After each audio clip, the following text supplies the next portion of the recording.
Bună dimineața. Okay, yeah, good morning to all. Actually this is the first time I'm speaking to so many adults. So I'm feeling a little bit nervous, but I'm very happy and very privileged to be here, so thank you. Thank you for inviting me, Alexandra. And I'm glad that because of this conference, I also get to come to Romania and meet Romanian people, and you're very nice. That's the number one reason why I like Romania now. Yeah, thank you. And I'll now begin. Maybe I should wait a little while. Am I speaking too fast? Thank you. Okay, yeah, I was feeling quite nervous last night, and I was thinking to myself, how many people will wake up early on a Sunday morning to attend a conference? I was thinking, okay, maybe, don't worry. Yeah, people will sleep late, but yeah, there are quite a lot of people who wake up. Okay, this morning I'm going to talk about managerialism in education. Quite a heavy topic. Let's begin. So my name is Ai Hong, and I'm from Singapore, a very, very, very, very tiny country. So I would like to start by showing you where my country is. Next, please. Can you see clearly? Maybe it's clearer over there. So, Romania, yeah? And if you move down to Southeast Asia, and if you really look hard enough, and go down to the tip of Malaysia, that's Singapore. So that's how small we are, right? Yeah, so the biggest, the longest is 42 kilometers. That's the size of Singapore. Okay, and we call ourselves the little red dot, because that's really how small we are. Okay, I think we will begin. So next slide, please. Okay, so today I'm going to talk about managerialism in education. And I will give as examples the appraisal and evaluation system in Singapore. Right, next. But before I begin, I have to tell you that I am not an expert on this topic. Maybe amongst you there are many more experts on this, but I am not one. But I hope to share from a teacher's perspective what I experienced as a Singaporean teacher. And the examples I'm going to use are based on my experience in teaching in a public-funded government school. So Danyan Secondary School, where I worked for about 7 years, is a typical neighborhood school. And then you might be wondering, 2010. So what did she do for the next 7 years? Hasn't she been working? No, I am working, just that in special needs education and in independent schools, we don't use the same kind of appraisal system. Yeah, in fact, special needs comes under Ministry of Family and Social Development. Okay, and then I eventually went back to the same school, but this time as an adjunct staff, so again, I'm not part of the evaluation, and which is why I'm going to use the example as of 2010. Next, please. Okay, I would like to begin with a quote. Okay, there's a chill wind in the air and it goes under the name of efficiency. And then, all is not as it seems. The forms of efficiency which were imposed on schooling and higher education systems were motivated more by goals of cost cutting, a desire to vocationalize the curriculum, and a desire to impose an ethos of business-style principles on publicly funded education systems, often during times of financial uncertainty. Right, so I don't know, is it windy over here as well? Do you feel the wind? Or maybe not yet. Okay, next please. So this wind, okay, arises with something called the new public management, okay, which is a new form of governance, not only in education, but also in other private sectors. So under the new public management, also referred to as corporate managerialism, we import, okay, private sector practices, business principles are imported into educational governance. Next, please. Okay, and so as a result of this, now we have to view education as a business. Okay, students and their parents become our consumers. And principals become managers, and students' achievement become our productivity targets that we have to meet. Okay, and then next, please. And we find the focus very much on outcomes. Next, efficiency. We need to be very efficient. And then we also, how do we know? How do we know whether we are doing a good job? So we need to measure our performance against indicators, right? And then it's not enough to know whether we are doing a good job.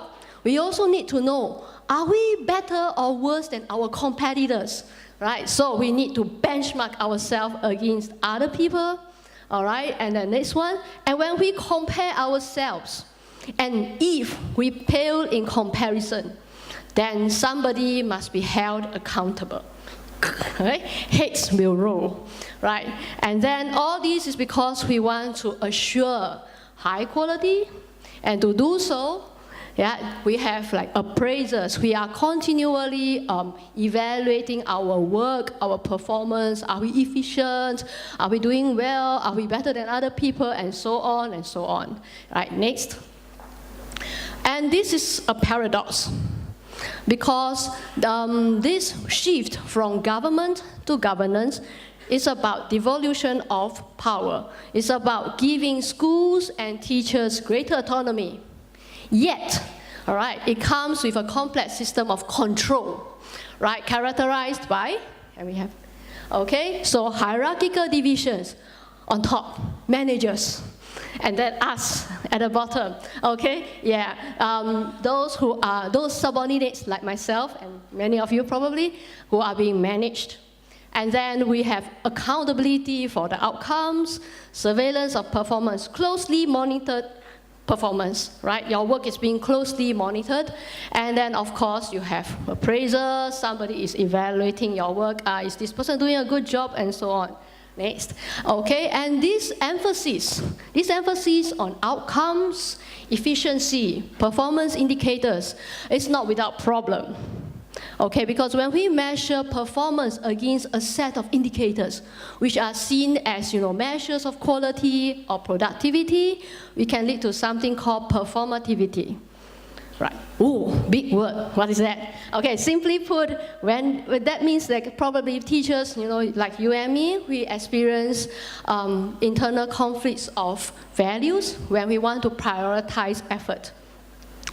Should I be doing something which I think is meaningful, which I think is important for the learning of my students, which I think my students will enjoy? Or should I be doing something which my superior want to see, the inspectors think are important? No, so which one? We only have 24 hours a day, right? We can't be Superman. We tried, but we can't. So how? Which one is more important? Okay? And then also inauthenticity. Our supervisors want to see this. So we put on a performance on display for their sake, because they want to see. This is what I got to show them. And yes, so I don't know if you feel this way. Maybe I'll leave you to read. Yeah, are we doing this because it is important? Because we believe in it? Because it is worthwhile? Or is it being done ultimately because it will be measured and compared?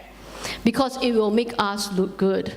So I don't know about you, but as for myself, there have been occasions where I questioned my own motives. So you are such a dedicated, persistent math teacher. You go after the students, to make sure they are learning well. Are you doing this because you want the students to learn well? Or is it because, your supervisors are going to check your books and file? So you better make sure that your students, are doing their work properly. So sometimes I ask myself, what is the reason, that I'm doing all this?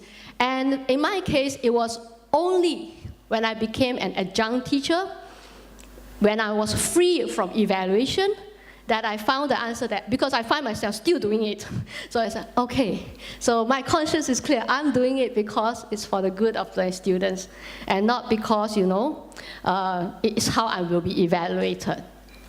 And now I would like to make a quick sidetrack to efficiency. So when we talk about efficiency, simply put, okay, it's like input versus output, right? And then next. And when we talk about efficiency or being efficient, it is usually about doing more with less, right? We want to, if you talk about fuel efficiency, we want a car that can run many, many kilometers on as little petrol as possible, right? We talk about efficiency, we want to do as much work as possible in as little time, or if not more work, but same work, but faster. We want to take less time, okay? Or a boss of a factory wants more things being produced, but with fewer workers, right? Okay, and then maybe in a classroom, we want a high student to teacher ratio, because that would be efficient, okay? And when we think about business efficiency, okay, so we talk about education being a business, right? So we have to start thinking like a businessman. We have to think in dollars and cents. So we have to think about business efficiency. It will mean doing more, but with less money, okay? Pay the teachers less, get them to do more work, all right, yeah, correct, right? It's about reducing the expenditure of publicly funded schools, but, the next one, yes, we want to reduce expenditure, but, and the next, we want, the economic worth to go up, right? Okay, and my take on this is that we in our current society, we all want efficiency, right? When we are at the security control at the airport, we want the line to move quickly, right? As quickly as possible. We want to see results quickly.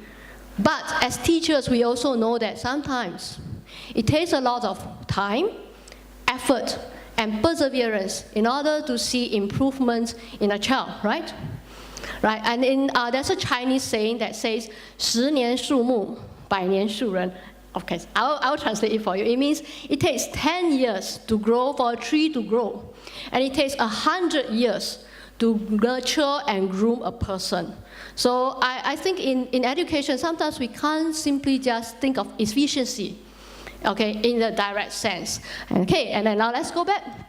And in our current rising tide of efficiency, okay, we find policymakers increasingly refer to educational indicators, figures, statistics, being published by transnational organizations in order to gauge the efficiency of their education systems. Yes, and then I think this is familiar to you. We see this such large-scale, cross-national, student evaluation or student assessment, such as PISA teams, etc., taken, okay, more seriously, okay, and gaining importance, and policymakers referring to them in order to generate pressures for reforms. And the next. And on the international level, this trend towards managerialism, okay, is what Pasi Sahlberg termed as a global education reform movement, germ. And if you know what is a germ, it's like an epidemic that's infecting education systems around the world. And now we found ourselves with so much emphasis on outcomes, so much emphasis on testing, right? And this testing is no longer simply about, measuring students' learning outcomes, measuring how well students are learning. It is also indirectly measuring the teacher's effectiveness, right? Because the results reflect on you. Your students not doing so well. Maybe this teacher is not such a good teacher, or so on. And then, whenever there is this kind of evaluation, and of course, then there will be accountability, okay? Yeah, so somebody will be held accountable. And the next one. Yeah, so such a dominant culture of accountability and audit culture, right, leads to a pervasiveness of measuring and quantifying. We want to measure anything and everything that we want.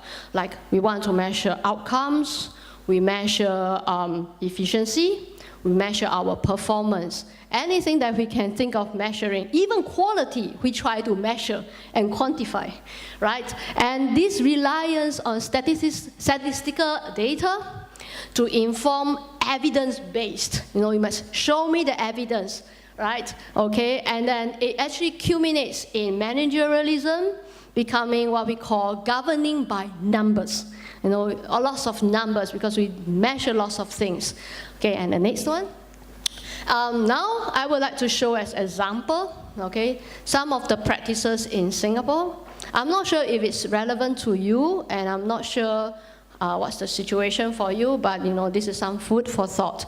So I will first share with you teacher evaluation in Singapore, teachers in public schools.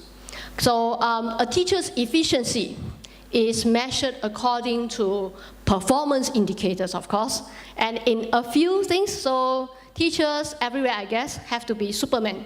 So they have to do teaching, and then they have administrative teacher duties as form teacher, not enough.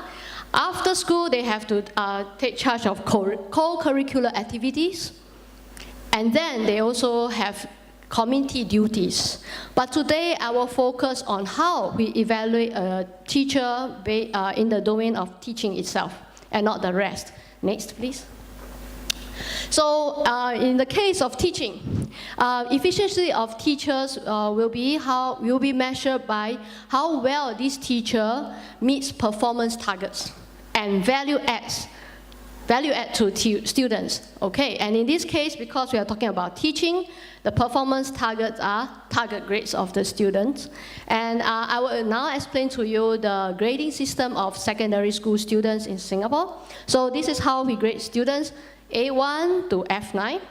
And the best grade is A1, which is distinction. And if you see a dotted line, so A1 to C are passing grades. Below that means not so good, okay? And what is this thing called MSG?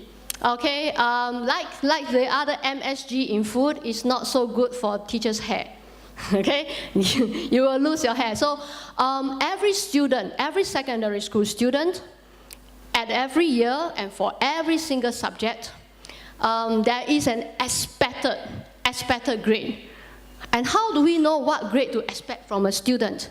That expected grade is based on the student's primary school leaving examination results. So say a student is very good in math and probably got very good results in his or her primary school examination, then that student's expected grade is likely to be A1 or A2. You following me so far? A1 or A2. All right, and then you notice the grade has a number. Yeah, the number is the key now. So, for example, if I have a class, okay, and then this person's expected grade is A1, A2, blah, blah, blah, blah, blah. So, how do we calculate this mean? Mean is like an average. So, we will take all these numbers, add it up, and divide by the number of students. And that's how we got the mean subject grade. So, for example, if I have a mean subject grade of 1.5, is it a good or bad grade? It's good, pretty good, because it means, you're roughly between A1 and A2, very good. So if I am a subject teacher and I get such an expected grade, I'll feel very stressed. Everyone is supposed to get A1 or A2. So you follow me so far? So that's a mean subject grade. Okay, let us continue. So I'm going to show you my work review form. But it was, I understand that this has since changed a little, but this was as of 2010. So in Singapore, the teacher's work review cycle goes this way. So at the beginning of the year, you will meet your supervisor, and you will sit down to talk about the targets. Okay, so first work review, you will fill in things like expected. So as good, diligent teachers, you should expect 100% of your students to pass, right? No teacher should expect the students to fail. So 100%, maybe I'll come closer. Is this clearer or that one clearer? This one? Right. Okay, so pass, 100% expected to pass. And then the distinction rate is like 10%, and this is the MSG. So if you can see the figure here is 5.17.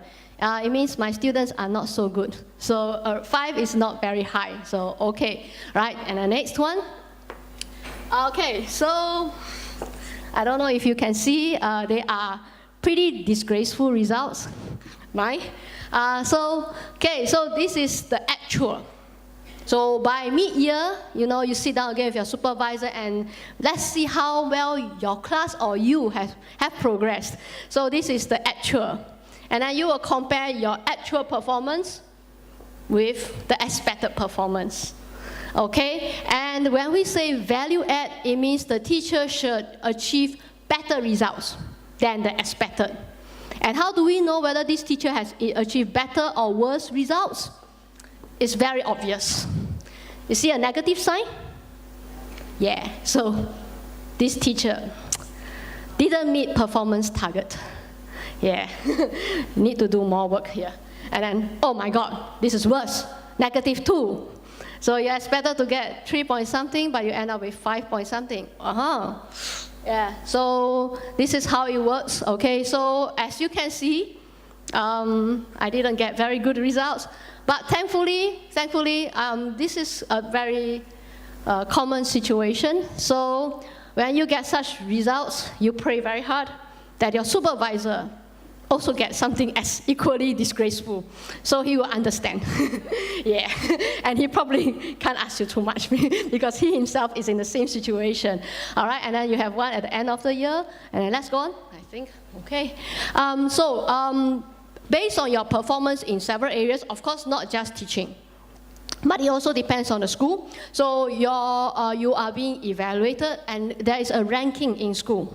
Okay, and this ranking, what's so significant about the ranking? It will determine your performance bonus. Not your salary, but the performance bonus, the extra, all right, for the year. And then your prospects for promotion. So again, we have, the teachers will be ranked. So students get A, B, C, D, teachers also get them. So teachers will be ranked from A to E, and then the next. And of course, A is the best one. And it is never very explicit, but roughly from the amount of performance bonus, you could guess what grade you actually got that year. Yeah, we could guess. So D grade officially means up to expectations. But we always have to read fine print. So up to expectations means a teacher getting that grade, no performance bonus. Why? Because you are only doing whatever is expected and nothing more. And then since you do nothing more, then you won't get anything more. So no performance bonus for you. And that year, you're not likely to promote. Okay, try harder next year for C and better. Yeah, okay, and then let's move on. Now I will tell you about the school appraisal system. So how do we do it in Singapore? In Singapore, we don't have the school inspectors coming. What we do have is a self-appraisal system. And then every 6 years, an external validation team will come. All right? And also there has been a change. It seems, I heard from my friends who are still in teaching that even this, we don't have to do it yearly. So good, we are making a step in the right direction.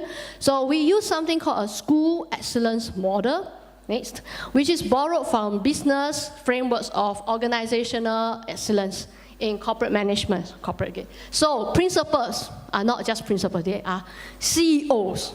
Okay, and they lead a school to produce these desired educational outcomes. All right, next. Simply put, this school excellence model is actually a kind of self-assessment tool. And the whole idea is you use this for self-improvement, right? So schools are supposed to be very objective in measuring their strength and identify the areas that they can improve.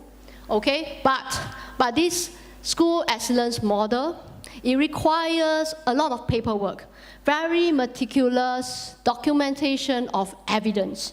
Right, next. And so much so that sometimes I wonder, school excellence, are we looking for excellence in school? Or are we looking for excellence in documenting audit evidence? Yeah? Okay? Or we have performativity over objectivity. So sometimes, schools, for example, there are of course several indicators. So maybe as an example, like we want schools to engage stakeholders, schools to communicate actively with parents, and to gather feedback from parents. So this is one of the criteria. And sometimes school, they're going to give themselves a good score, because here also you measure. Can we go back? Schools, we want to give yourself a score, and you actually, out of 5, you give yourself a score. So you don't want to give yourself a bad score, and then, okay, this one says we have to get feedback from parents. So, at every parent-teacher meeting, we give survey form, and then collect feedback from parents, okay, to show that, okay, yes, we did this. We have the evidence, we have the survey forms to show that we collect evidence, we collect feedback from parents. But I think sometimes we have so much of this that we actually are not reading the feedback actually. We just want to collect them, just so that we can prove that we are doing that. But we are not really reading the feedback from parents sometimes, okay? And then, and this is what I think also. Can a school be an excellent school without having to collect evidence, and without having to prove that you are an excellent school? Okay, can you just be an excellent school because your teachers are caring? And because you do very good things with the students, you inculcate very good values. Because sometimes, the requirements that we have to meet may distract us from doing our job. As a teacher, we are teachers, we are not data collectors and so on, right? That should be our main focus, the students. Okay, and then next. So in conclusion, I would like to leave you some questions as food for thought. So do you think that accountability, competition, more data, corporate management models will bring about a better education system? Okay, and the next one. Okay, because I think that a school and a business can't be the same thing. There is an irreconcilable difference in ideology between the two, right? Business is about making profits. But when we talk about school, we're talking about grooming a young person, right? We talk about nurturing the next generation, right? So managerialism, something that we borrow from the business world, it can undermine the very education system that is supposed to improve or managed. And then lastly, are we becoming too obsessed with measurable or quantifiable elements of education? Right, we want to measure everything. And then what about equity or equality? What about ethics? What about human enlightenment? Or even, what about a teacher's selfless dedication? Or the sense of empowerment that we give to our students? You can't measure those, but does it mean that they are not important? Right? And I would like to end with just one last question. How many of you here are parents? Okay, quite a number of parents, right? So do you ever measure the love for your children? Have you ever done that? Have anyone done so? No, not a single one. But all of you know that you love your children dearly, don't you? Without having to measure. You still know that, right? So this is what I think, and I think it's similar because I think teaching job is a labor of love as well. Right? There is a lot of sacrifices that you make for the student, and you can't afford to be so calculative about it. Okay? So thank you very much for listening. Mutunas.